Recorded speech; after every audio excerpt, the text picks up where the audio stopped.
Recording in progress. Last week we dealt with the law of the lid. Sherry, do we want to do a quick recap? If anyone has any, does anyone have any thoughts on the law of the lid from this last week? Maybe what I'm going to do just in the beginning is, I know last week it was tricky for me to see who'd unmuted to make sure I caught everybody when they were ready to speak. I'm going to invite, and we'll see if this works. But if you're willing to share something, if you would just put your hand up. There's a little spot at the bottom where it says react. On mine, it says reactions, and you can raise your hand. On a phone, it's probably a little bit different. I can clap. Oh, you can clap. Look at you go. And so when you raise your hand, then when we look at the participant list, we see who raised their hand first. So I'm hoping it'll help us do a better job of the flow of things. So yeah, just as a preliminary.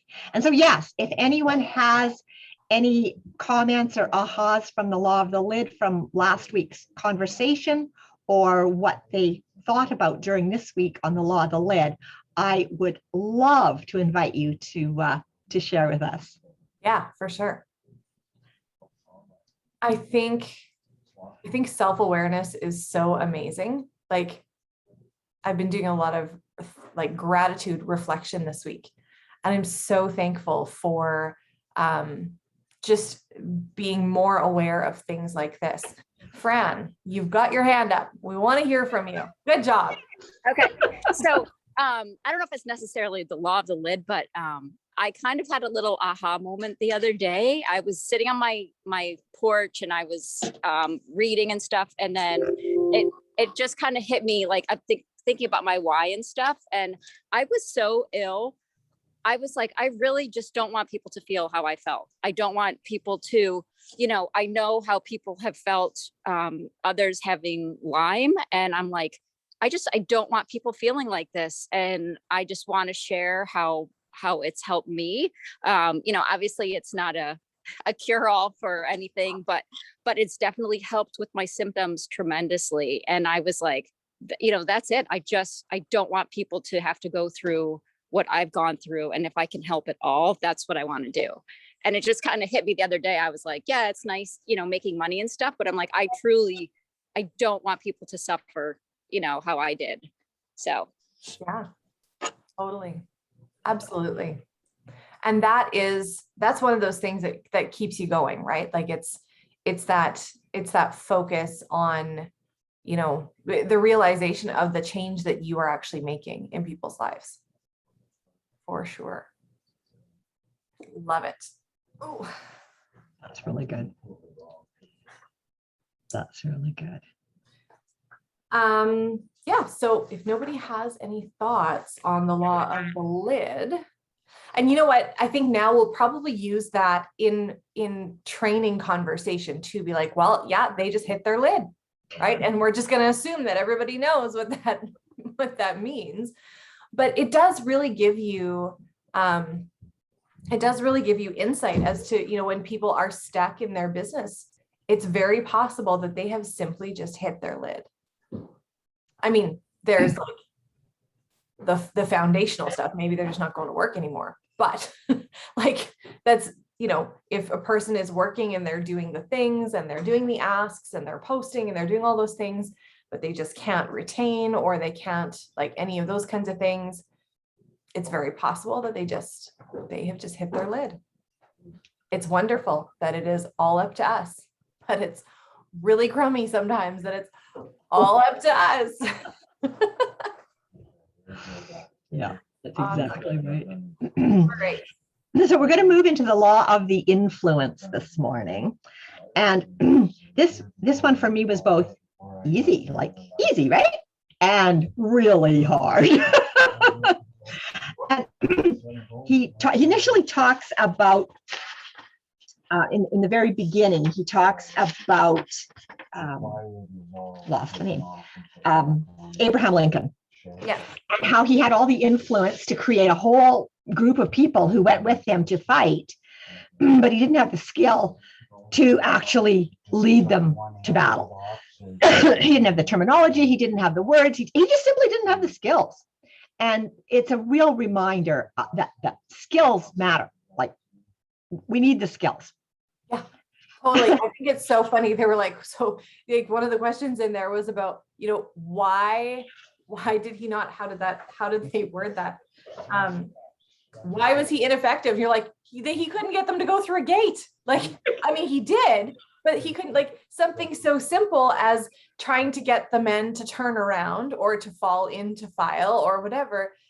But it was simple, right? It wasn't even like his strategy was wrong. It was like he just could not have clear command of his people. And I think those words really matter. That clear command is clarity. The clarity of the goal and the clarity of the directions, so it's easy for people to follow to reach the goal. Yeah. I think there's a lot of layers in that whole clarity piece. Yeah. And I don't know, like I went down a couple different trails with this law of influence. I don't know if you guys did too, because of what we do as, I won't say like completely, but quasi influencers. We are influencers in our spheres, right? But not influencers in that, hey, do you like my hat? Swipe up to buy it. Hey, do you like, none of us have 100,000 followers. Like the goal for us is not, hey, I'm going to show up and have a whole bunch of people buy my hat. It's, we, like what Fran was saying, we want to change people's lives. So we want to make a huge impact. And that's why we're influencers. So, I mean, the law of influence is very huge for us as ambassadors. Like it's totally huge. But something I want to talk about as we get into it later is that influence, like Lincoln, is not necessarily leadership. And you can have influence, but you can still be a really crummy leader. So there's things that have to go hand in hand in order for the leader to balance, which is why this is not a standalone, even though it is a book, right? Like there is another book that is all about becoming a person of influence. So if this really is one of those low, like one of those things that you scored yourself low on, after we're done this, or maybe as a side thing, and you choose to want to raise that influence, you can go through this. Another terror barrier thing for me personally, it was totally when we went through it, but such great insight. So I think we'll move a little bit into the myths. Yes. Because I think these really are the places that so many of us get stuck. And for me, definitely a place of getting stuck. There's 5 myths that they talk about.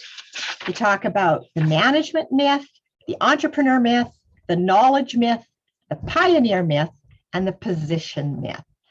So I'd like people to, kind of think about which one of those myths is your kind of area of susceptibility.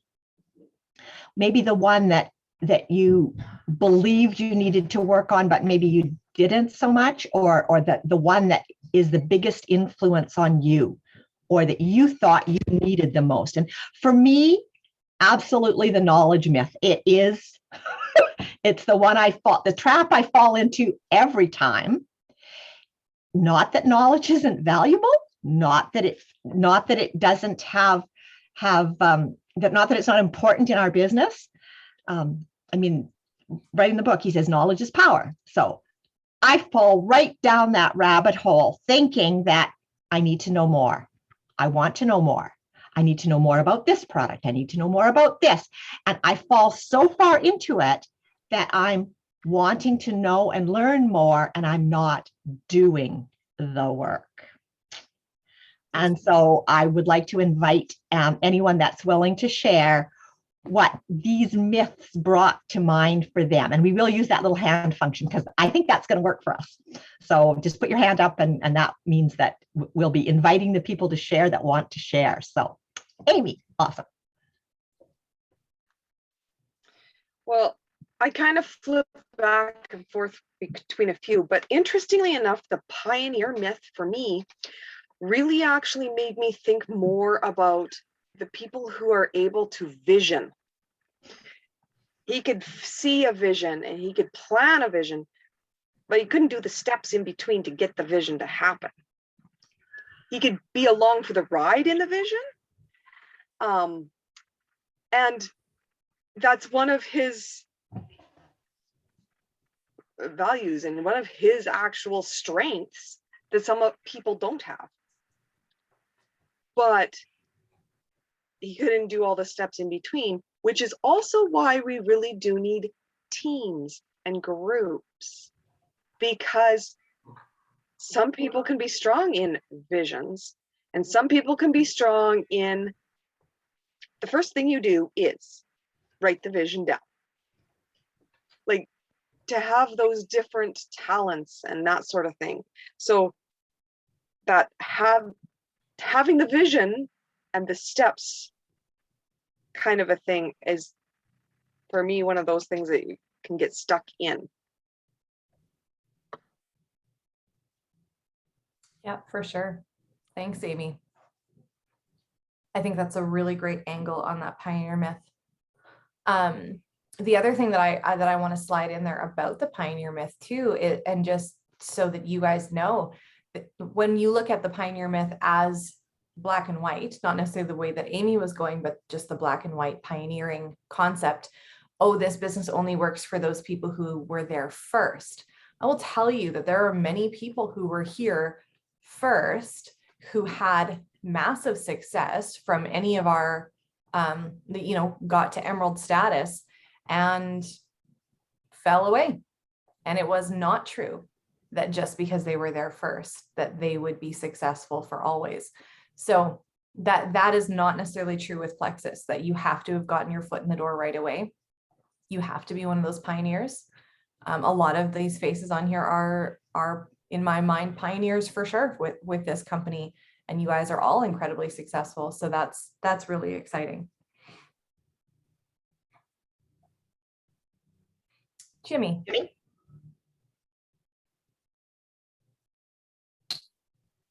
Hey, good morning. So I think just a little like what Amy is saying, I'm feeling like I see different in the different myths. I see myself in a few different things. The entrepreneur myth, I can see myself there, where you see the needs and understand how to meet them in a way that produces profit, where I can see, right? I can see the skills that people have. I can see the opportunities for them, right? So I can see that, but where let me see here, and I have to read this part. Many find it necessary to partner with someone who's skilled at the people part of the equation. If they can't influence people, they can't lead. So, I mean, I feel like there's maybe not so much that, but I feel like that, so that interpreter myth, I feel that's part of me. The knowledge myth, I don't think is really me at all. I'm not a Sherry, like, right? That's not, that's not my thing. That's maybe, yeah. The pioneer myth, yeah, there's some in there. And then the position myth, right? Right. I feel like sometimes, people, well, you're emerald, you should know. And I'm like, that's when I back into the corner. I'm like, please don't look at me. Please don't look at me. I don't know anything. And so if I'm taking that right. Mm-hmm. So I feel like it was just a few different things. And I really am quite sad because I just have the workbook and I'm feeling like I'm missing pieces. So this is really good. I'm hearing from you guys. No, I'm not. No, that's actually awesome, Jimmy Lou. And thank you so much for sharing. And if you want to hear more of the book in its entirety, the audio is in our group. So underneath one of the posts, the whole audio is actually in a video format, but you could listen to the whole book. Yeah. So you can get the more detail. And yes, there is more detail, and that's cool. And I love that you found a number of myths applied, because I think that's totally true. a number of myths. The entrepreneur one, and maybe it's just because of the business we're in, agriculture are entrepreneurs. And that one, definitely, I see so many connections, particularly the people part of the equation needing support. Mm-hmm. Yeah, for sure. Anyone else have a thought?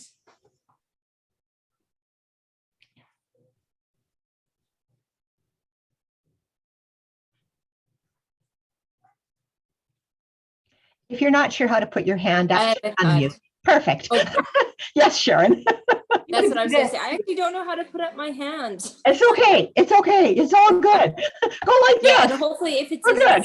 easy, we'll just skip it. But yeah, for me, it's the management myth and the position myth, because those are things that I don't have. Those are not strong points. So then you go and you buy into it and say, well, I have influence. I've got a lot of influence actually. And I have influence everywhere I go. It kind of just ends up that way, but it doesn't mean I have position, and it doesn't mean I have management, and I shirk away from leadership because I don't have those things. It's kind of like the self-fulfilling prophecy, right? Mm-hmm. So it was interesting for me to listen to. And it's for me, yeah, it's just simply because I'm so weak in those two areas. Right? Yeah. That's super interesting. Yeah, no, it's my lid is like so low with leadership, and it always has been. I'm like, I don't want to lead. I can lead. I always end up leader, but I don't want to lead. I don't want to do that. And I shirk away from it. And I've done that my whole life. I'm like, yeah. I can actually really relate to what you're saying in a way of like in certain areas, slinking away from one particular place because it's like, I know that I'm not strong there and I'm just going to run the opposite direction because then I would actually have to go do it. But I think probably, Sharon, like when, as one of your leaders, I hear you say that and I'm like, that's insane. That's super bizarre. I think that you're just putting a magnifying glass on something that maybe you're not just equally as strong as in your influence. Because I would say that you do those things.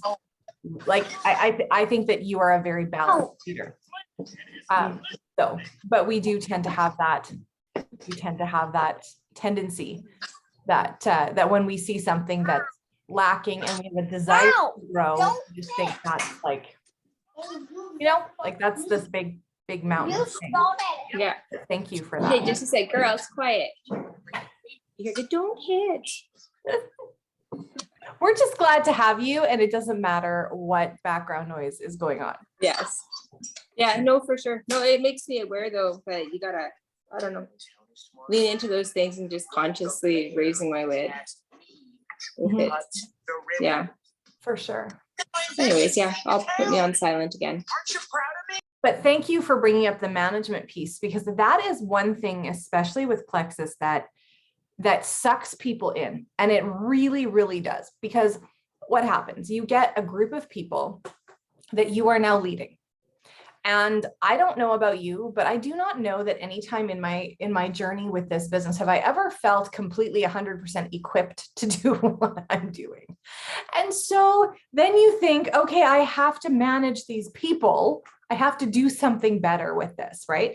And I love how they pointed out that up until a certain point, most leadership books were actually simply about management. And so we actually have a phrase for this in Plexus, and I think that it's generally in network marketing too, is going into management mode. And I have been in management mode multiple times in my business, and I think I flip back and forth. And you know what? In most of those cases, I was still sponsoring. And so if I was doing a self-check, it would be like, okay, am I in management mode? No, because I'm still sponsoring, because in my mind, managing meant that I wasn't doing anything out in the front of things and whatever, but I wasn't growing. I wasn't necessarily developing new leaders. I was just trying to help everybody stay afloat where they were. And then turning around going, okay, hold on, I've been in management mode for a really long time. This is not okay. I need to step out and continue to grow my team, continue to grow myself, continue to push and develop new leaders. Yes, there's a lot of people here, but nobody's going to die today if I do not manage their lives. They could probably do it themselves, or we could talk about tools on how for them to equip themselves. They do not need me to manage their lives. Amy, you got your awesome little hand up right there. I just want to give you a high five. Like that in the corner makes me happy. Well, I have an old version of the book, and the management mode, or the positional one, makes me think of large businesses. Like when you have an issue with a customer service person in Walmart, I'll talk to your manager now, please. I'll talk to your manager, with the expectation that you're getting somebody with more authority, more creative thinking, more brains. Sorry. But in this book, he talks about leadership without leverage. And in his speeches, he talks about specifically churches, because this is John Maxwell, and the observation of the very essence of all power to influence lies in getting others to participate, and that volunteer army aspect. And when you take away the ability to write a check, get paid, and you take away in the military their structure of in the brink, even parenthood, if you take away the devices and if you take away all of those leverage pieces, do you lead? And in one of his talks, he actually states that to 150 CEOs in the industry, I saw light bulbs go on. And my advice to them, if they want to see who the leaders in their organization are, is tell them to go out and volunteer. Have them volunteer in the community to see who scoops soup for the homeless and who then moves up in a volunteer organization. And Plexus is very volunteer. And we're having like a volunteer thing happening, I think, in September with Plexus. And yes, they are. I don't know if you guys know this or not, but Plexus actually will pay its people to go out and volunteer. Like, please go and give your services to somewhere in the community, and we will actually give you pay for your time just choosing a place to go and give of yourself. Now, I would bet you that most of those people turn around and donate that money back to the organization, if I know anything about Plexus. But they're constantly at the forefront of donating time. And that's, to me, the time, even though money is good, money buys goods, but time is really where you see the heart of the people. Like, anybody can write a check, but not just anybody's going to be willing to actually go put their feet on the ground, which is phenomenal. Yeah. I see somebody asking how in the chat. We're not going to get into the how today. We're going to keep talking about 21 laws. Just keep your eyes open. Yeah, just keep your eyes open. There's an email, and Janelle will be talking about it, I'm very confident, on team meetings. So is there anybody else that just wants to make a comment on one of the myths? If not, we're going to move on a little bit. I don't see any other hands. I'm going to hand 2 seconds, just because at the end of the pioneer myth is what I was talking about before. It says, being a trendsetter is not the same as being a leader. And, I think that that's one of those things that we can kind of adopt a falsehood in our minds with people on Instagram that have big accounts, right? Like, hey, I want to sign this person because they have a very large sphere of influence, right? Just because they have a large sphere of influence does not mean that they will be a phenomenal leader on your team. They may be a really great place for a platform for somebody to market a product, but that person may, and this is not to create hesitancy in going out to sponsor big influencers, but you essentially may just be using their platform to get your message across, and you may be skipping that person as that person may just be the middleman to bringing in a whole bunch of wonderful people for you. And that's great too. Like, don't assume that these people who have the influence are actually phenomenal leaders. So that's all I have. Right. Because the point being is it's the 21 laws, it's not the one. Yeah. And anyone can, I don't want to say that. Not everyone can take a cute picture in a hat. I cannot take a cute picture in a hat, but some people can take a really cute picture in a hat, and everyone's like, I want to follow you because you look super cute in that hat. What is wrong with us?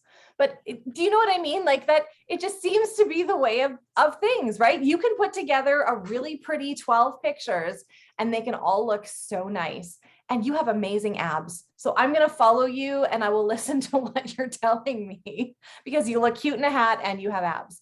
I honestly, thoughts that I had yesterday.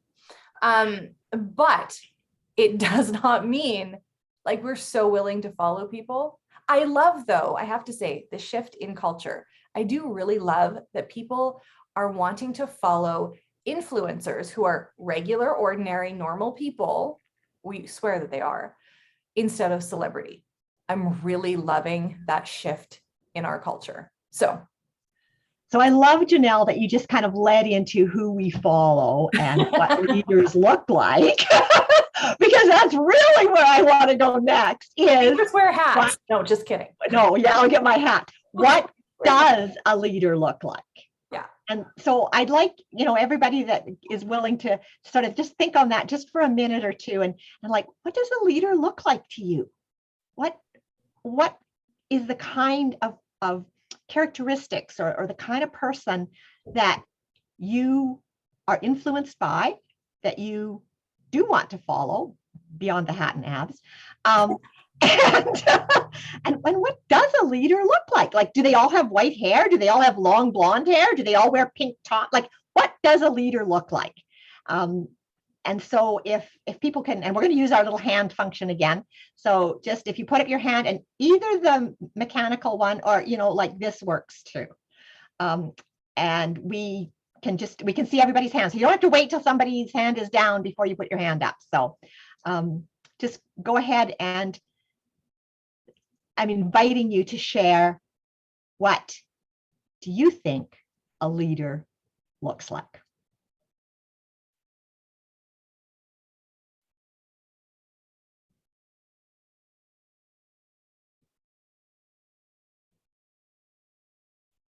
Yes, Sharon.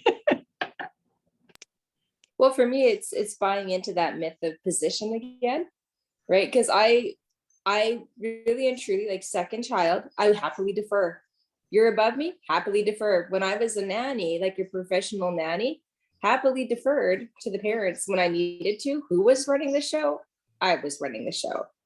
Like, we even this week, we had dinner with one of the little girls that I nannied for 7 years. I was her nanny off and on, and she's off to university. So we had dinner with her, the whole thing.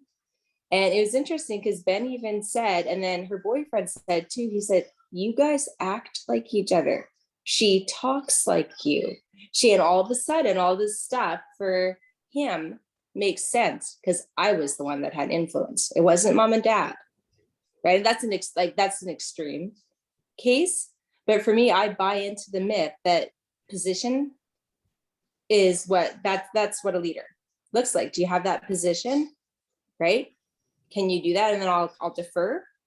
So if I think about it, yeah, I bought into that, but at the same time, I'm like, no, that's not what a leader looks like, right? Because I also think of like Mother Teresa, huge leader, right?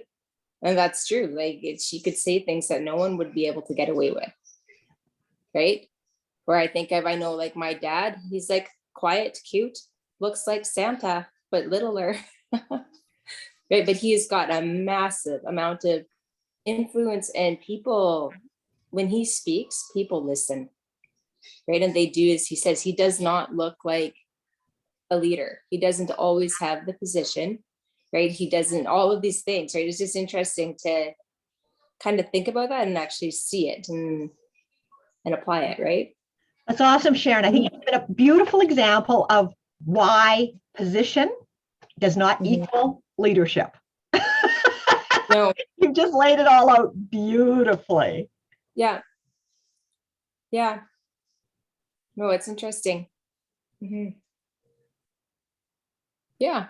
I wouldn't call my dad quiet and calm, Janelle. No, but do you know Like what I super like? energetic. It's crazy. But I was just thinking, like, as you were saying that, I was like, Sharon, I would say that you are a leader, and that influence, like, there are some people that have, when you meet them, you don't need to know them for more than like 30 seconds. And there is an energy that you pick up from a person. And it's this assuredness of self. And Mhm. it's that you can be loud and boisterous, but you can have that. And maybe that's the better word, is the self-assuredness. And it's like, you know, if everything went south in the room, who you're going to. Like, Mhm. you have that awareness from people. And I get that from you too. I really do. Thanks. That's a nice compliment. Yeah. Absolutely. Yeah. Francine? It's funny, my husband just poked out his head and I was going to point the camera at him because I feel like he actually is, we're opposites. Like he's very loud, which, like you said, doesn't mean anything about being a leader, but he has that self-assured, you know, and he's a bank examiner, and he's usually, you know, asked to be, he runs a lot of the jobs that he's on. But anyway, that's just because he popped out. But I definitely think character is very important with a leader. You know, if you have someone that doesn't have good character, you don't want anything to do with them, you know, and they're true to their word. They're very transparent, you know, they're going to tell you how it is, and, you know, not keep stuff from you in order to accomplish whatever you're looking to do. You know, they'll make mistakes, admit them, but then take, you know, responsibility for making whatever mistakes they make. I mean, I make mistakes, you know, and I like to think I do take responsibility for that.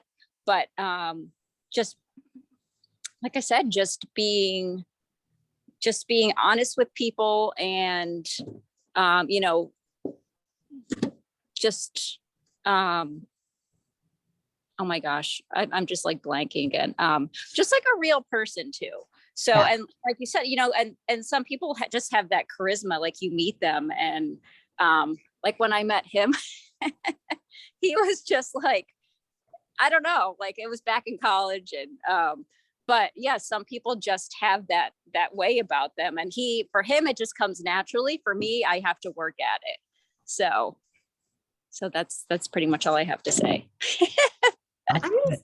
I'm just going to stop you for a second, because that totally leads into something that I just want to put a pin in, and just for us all to sort of like let it sort of hover over our entire study. That I think that sometimes in the ideology of humility, we would really like to discount the amount of leadership ability that we actually have and the amount of influence that we have, right? So, Fran, I have never met you in person, but I can tell that you are a really good leader and you are a person of influence. But we would rather tell ourselves, but that isn't me, right? I might have a team of however many people, I might have influence over people, but I really actually don't, right? And so for us to actually step into the arena of acceptance that I am a person of influence and I am a leader and I do have influence over other people, I think that that's really crucial for us to do, because I've seen leaders at crazy levels in our business anyway, who act like they don't believe the influence that everyone else says that they have. And it's a problem, because it's not a humility thing. It's almost a disjointedness. And so actually being able to sit and say, hey, you know what? I accept that you see me as influential, and that's okay. And so I'm going to actually step into that and take that responsibility of being influential and realize that that's a good thing, right?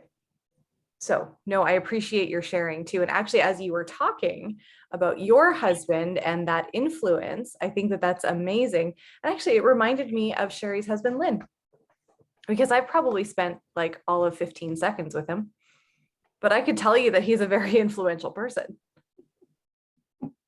And my husband, he's a twin. So the two Oh. of them together are like, it's yes, you can tell they're like, they become like this team. Like we don't live near each other. We're in New York, they're in Massachusetts and Boston. And, but when they get together, like they're just, Watch out. yes, exactly. But I am working on my own acceptance of, you know, saying, okay, maybe I am. That's something I'm definitely working on. And just being part of all this stuff is helping me. So I appreciate that. Thank you for sharing. The other thing I wanted to just pick up on that you said, Francine, was you talked about what I interpreted as authenticity in terms of who you are, where, and when.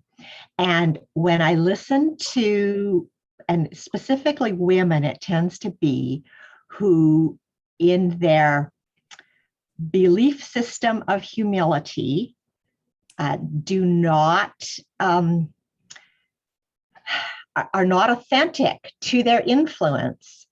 That what comes across is a very inauthentic, a very two-sided kind of a situation.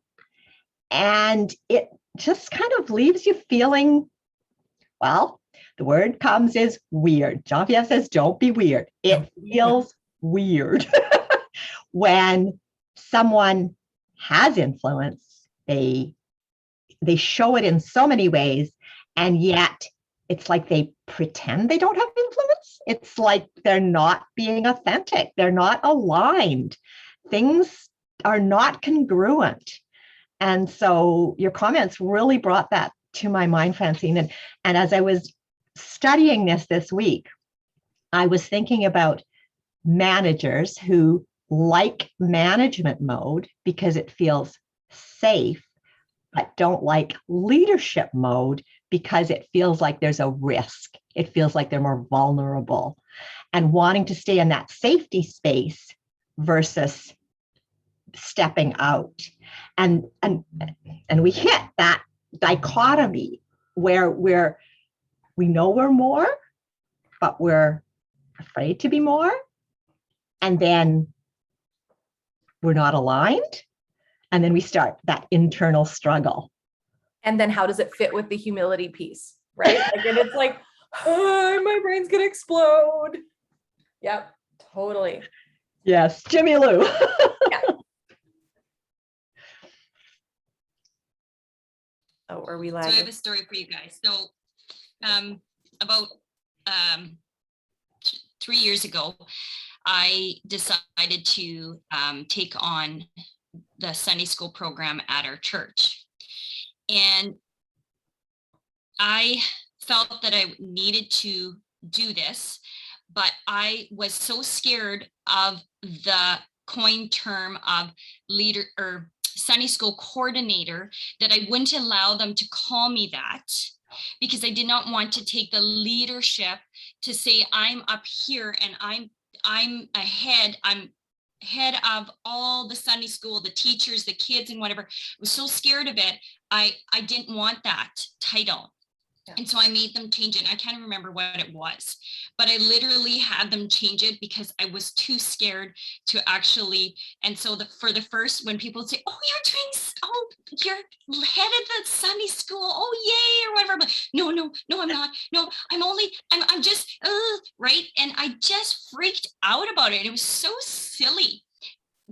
I did it for 4 years. I only said I was only doing it 1 year because I was just filling in. By the second year, I kind of got through year one and I really kind of embraced it. I figured out. And by the second year, I just took on that whatever, yes, I am the Sunday school coordinator. I'm good with that position. But I really tried to buck the system, and I really tried to, I didn't want the response. I didn't want parents and people coming to me and telling me I sucked at it, whatever goes through your mind, right? So I just tried to push it away so hard. And it was such a great experience for me to learn that leadership and just to embrace that. So yeah, anyways, yeah. That's a perfect example. It is a perfect example. And I totally can hear that. I totally can hear that. For sure. Thank you. Carrie. I forgot I had my hand up even. I'm processing lots today because I think I've always thought that I have default leadership, like leadership by association because of who I'm married to, right? Because he has a position of leadership, like the title, I would say. But actually, since Plexus and being more confident, putting myself out there more,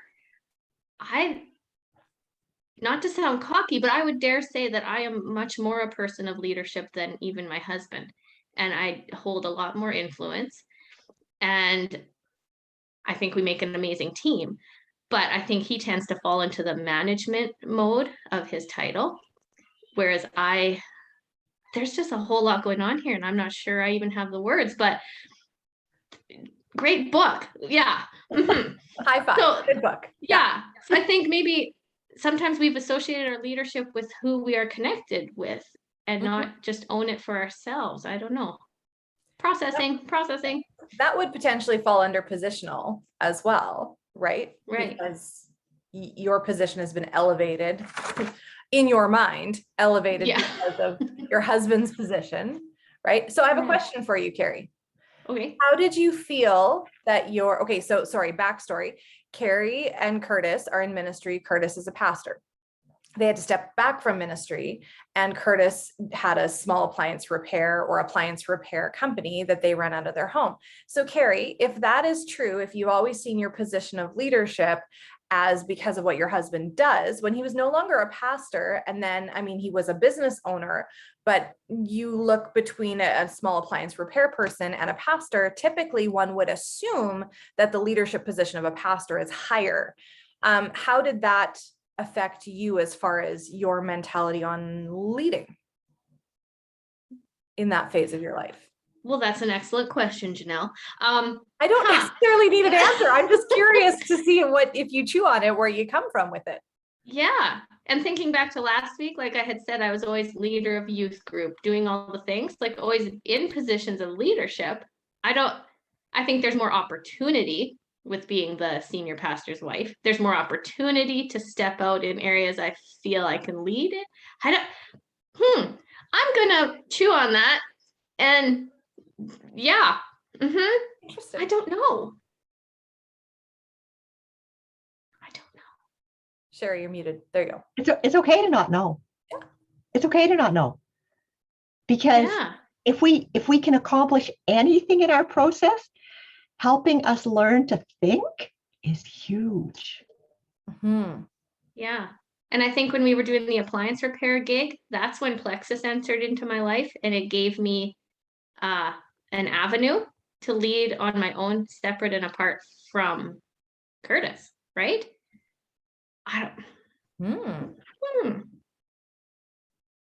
Things that make you go, Things that make Carrie maybe should mute as she's and over here. It's okay. Sharon, you threw your hand up real quick. Yeah, no, I just had a thought just listening to, I think all of us. I think it's interesting with Plexus because you've got a lot of accidental leaders for whatever reason, right? Where we've kind of been thrust into that position. Now you have a platform, and what are you going to do with it? Right? And it's just an observation. That's all. But you know what? For lots of us. I agree with you, but I would counter that those with real leadership abilities step into that, whoa, I've been given a platform. I guess I'll lead it, right? There are people who are accidental leaders who do nothing with it. And there are people who become accidental leaders who never really intended on doing this business, but all of a sudden, like Fran was sharing, all of a sudden realize the impact that you can have, like kind of subconsciously recognize your leadership ability and step into it and just start leading. Mhm. Right? Kind of like by default, hey, I know how this works. I will just step into it, right? Yeah, and I think maybe a better word for it, it's a platform for leadership that many of us did not Didn't see. have before. I think maybe that's a better way to say it, because I see what you're saying. Yeah. Definitely, right? And I know, like, for me, that's true. This is a platform I didn't have, and I wasn't looking for when I decided to start taking, the products and stuff, right? Yeah. But it's interesting because I hear that, and kind of what everybody is saying, right? Is it's a platform. Well, what are you going to do with it though? Mhm. Now, right? You've got to develop, because I think there's maybe some of us that were looking for an avenue to, like, I want to be a leader, and that's kind of how I'm going to do it. But for lots of us, we were kind of happy, going about our little life, doing our little thing, and all. Like, I know for me, I'll decide what to do in a few years. It's okay. I'm not worried. I'm just raising my babies and surviving, and yeah. But it's an interesting platform. Anyways, yeah. I don't have any deep thoughts on that. Just an observation. I think it's a great observation, because what you're really saying is it's created a position. Mhm. Positions are not necessarily leadership. It's created a position. It's created an opportunity to develop leadership. It may have created a title, whether the title is silver or gold or ruby or emerald. It may have created a title, but the title does not make you a leader. The position does not make you a leader. Because we have the opportunity to be a leader wherever we're at, with or without any kind of positional title. Just like you were as a nanny, you were a leader, an influencer. So I think it is really, really interesting. If we go kind of toward the end, more latter part of the chapter, he talks about, what do you rely upon most to persuade people to follow you? And he invites us to rate ourselves on a scale of 1 to 10 in the different areas. In the workbook, it's page 19, and it's character, who you are, relationships, who do you know, knowledge, what do you know, intuition, what you feel, experience, where you've been, past successes, what you've done, and ability, what you can do. And he takes a look at those areas as being areas of influence.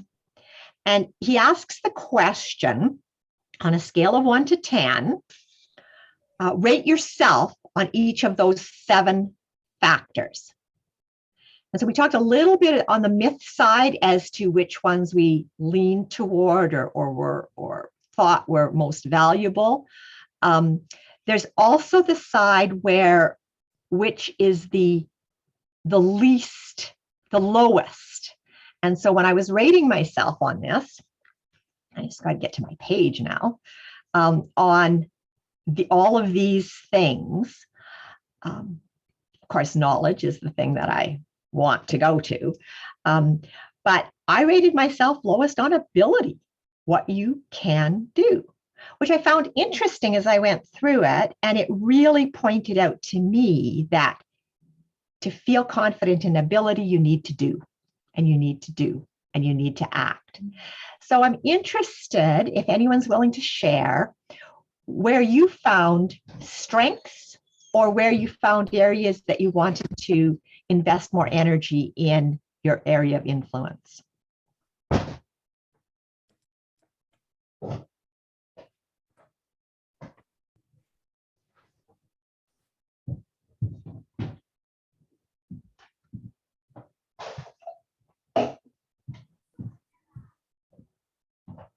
Francine. Okay. Well, personally, I do. I think I am strong in the character. I would like to improve the relationships. So I think I need to make more relationships, and find the people that need, not just spam everybody and just see what happens, but like really look into forming relationships with people that might be in my situation, or just are looking for that need to improve their life. But I feel like I'm pretty good with intuition. And I think I have the ability, but I think, I need more experience with this, past success. I've done okay, but, and I need to improve some more knowledge and stuff, but I think I'm right now, my biggest one is my character. I think I'd like to think anyway. Cool. So. Well, that's awesome. That's awesome, Francine. Carrie? Oh, okay. I can do Zoom. My goodness, Carrie. I was gonna say this is why I love Sherry, because she's like my polar opposite. I think I give myself 0 on knowledge, like absolutely none. That's where I am the worst. So then you link arms with the ones who are strong where you're weak, right? You're brilliant. You need to make friends who are like, and that's what Amy was saying before. It's the team thing where everybody, the team. Yeah, you're so smart. Yeah. I think I can rock the character and relationships and all that, but knowledge, oh goodness, knowledge and ability is where I would feel I need to grow. Although I had coffee with a friend this week who's not Plexus, and she has a business, and she said, I need to pick your brain and learn how to do Instagram. And I was like, I feel seen. She's like, I'm sorry to take advantage of you. I'm like, no, I feel like you see me. So maybe I do have more value to add in an area that's not so. Anyway, so I'll re-rate down the road. Yeah. You brought up something very interesting there, Carrie, that I do want to address, because I think that we do discount what we know. I for sure think that we discount what we know. And I have to laugh, because when you were doing, however long ago, it was going to be like tips. It was the tech tips or whatever. You're like, why am I doing the tech tips? I'm like, because you keep coming up with things that that nobody else knows. So we can't discount our knowledge, because there are other people that sit there going, I wish I knew what you knew. I have no idea what, right? Yeah. And I do want to put in there too, that a lot of people, especially in this business, feel like they need to go back to school in order to learn something big so they can be more successful or they can support their people better. What ends up happening with that is it just simply isn't duplicatable. And so yes, people will come to you for information, but nobody feels like they can do what you do, because you've now raised the bar beyond what the typical person can actually do.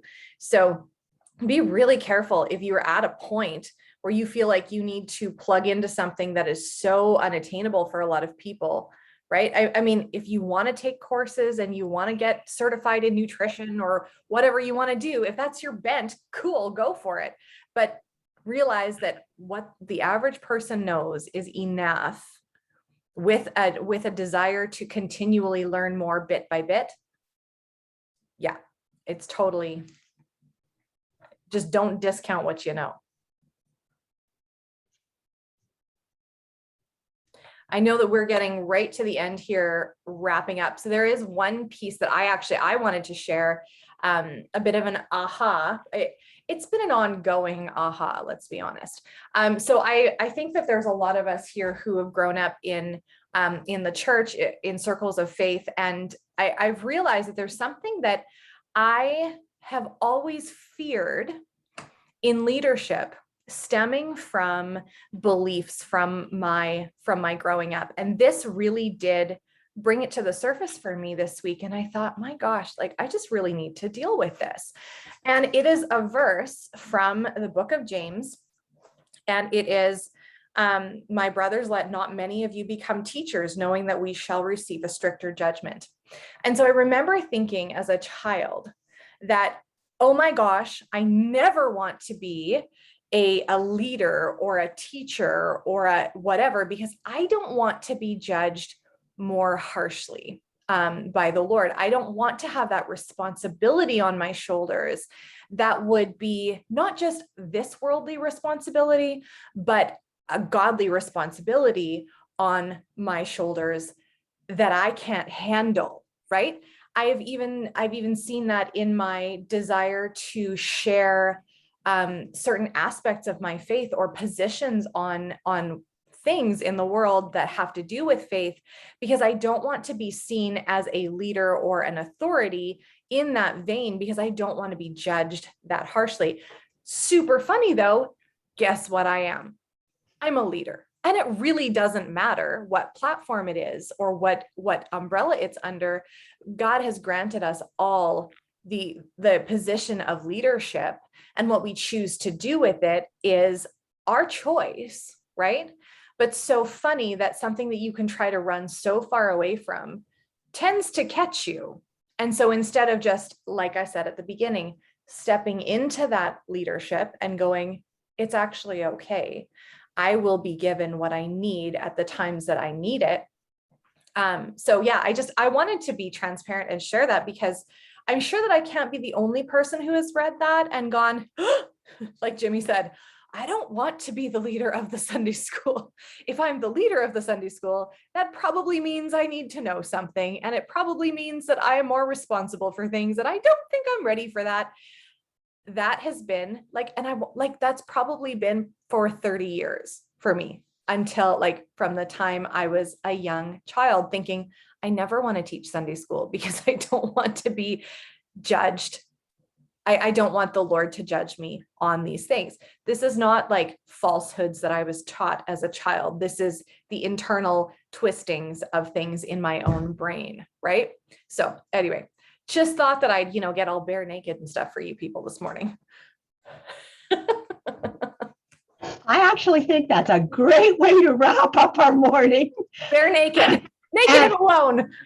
And it's honestly, it's the stories we tell ourselves. It totally is. It totally is. Thank you guys. Everyone for sharing. Thanks so much. I'm excited and a little bit nervous going on to the third law, because this week had, its own challenges. So and don't forget to do what they suggest. The 5 people you try to influence this week. So I'm interested to hear, even in the comments. I'm going to start a thread in the Leader Lounge of the recordings, so they're really easy to find. But feel free to comment more takeaways underneath it. I think that would be really valuable. And now we are heading over to our double header.